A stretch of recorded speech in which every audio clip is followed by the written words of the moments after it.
Justice League Dark issue 21. Ram V writing with Alvaro Martinez on the art. Take it away.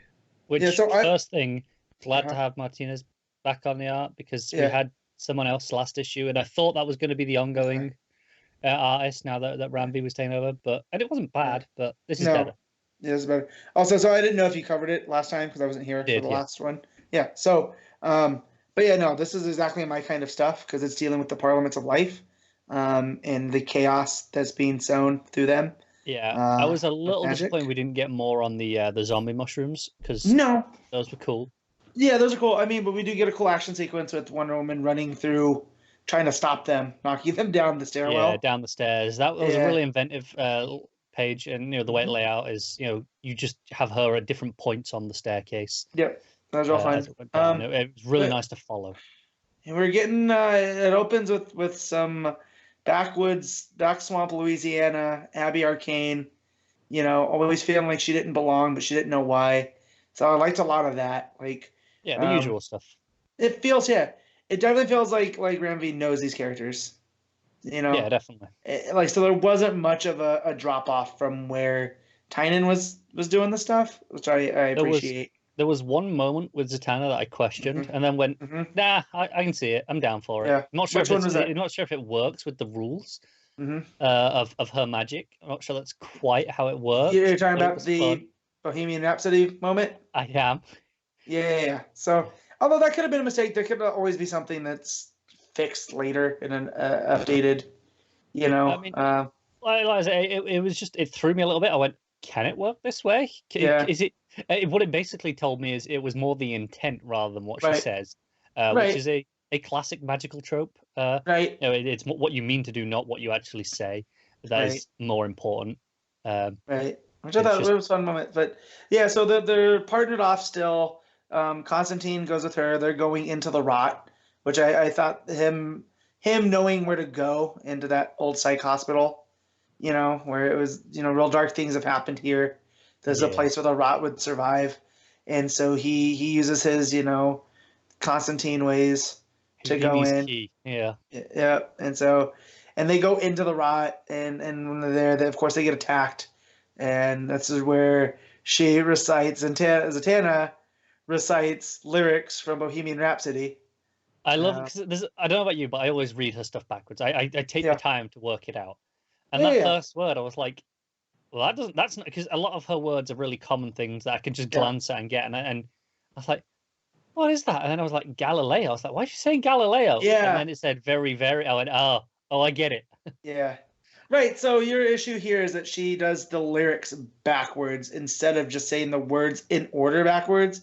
And I feel that, I think it depends on who's writing Zatanna, right? Well, that, and also just the idea of, if she wants lightning, she calls lightning. Right. She says the word lightning rather than all of the lyrics, which it gets. That's what I'm getting. It's the intent of the lyrics in her mind is clear, and the words are just channeling that intent. So I'm okay with it. But it's true. Once I saw the Galileo, and then it doesn't do the very frightening. Yeah, and then I was like, oh, this is where this is going. And I had a stupid smile on my face. Yeah. Like that first one, I was like, Galileo, what are we doing here? Yep. And then I get down, it just says, it says very, very frightening. I was like, oh, I see. And then thunderbolts and lightning. Yep. So it was, So that was a lot of fun. And of course, it ends up being Anton Arcane.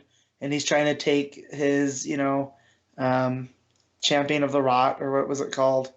Avatar of the rot back from Abby, who seems like she's in like a stasis kind of thing, and she's being tortured because in the flashback kind of we see it's her like teenage love and doing stupid teenage things, and she has her first kiss, and she knows that it didn't happen like this, but so something's going on with her as well.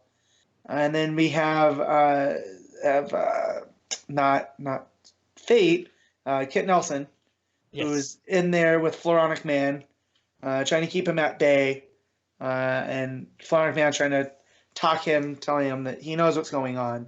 About the order. Like, you don't know what's coming. You don't know what you're up against.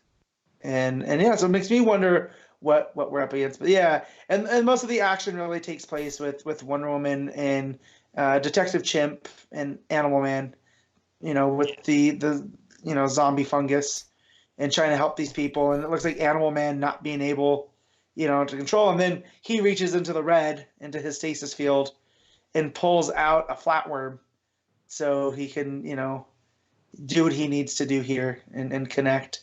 So I thought that was pretty fun. I think it's a really solid issue. It still feels like, okay, this is setting up for a lot of things. It's building. There's not a ton of huge events. Yeah, I got to the end with this. It's peppered nicely with some action, though. Yeah. Well, I was going to say, I got to the end with Florida Man, and I thought there was more pages, and that was it. So just my one thing is maybe the pacing's a little bit off. But I still, again, I enjoyed what I read. It's one of my favorite books still, even without Tynan. Yeah, I think this is one of the weaker issues, but not. I don't mean that in any way that it's bad. It is very much just we're setting up some stuff. New writer establishing their ideas and kind of bringing those in. But I like all the ideas so far. They're just kind of being introduced. And I really like bringing Animal Man onto the team. I hope he sticks around. Me too.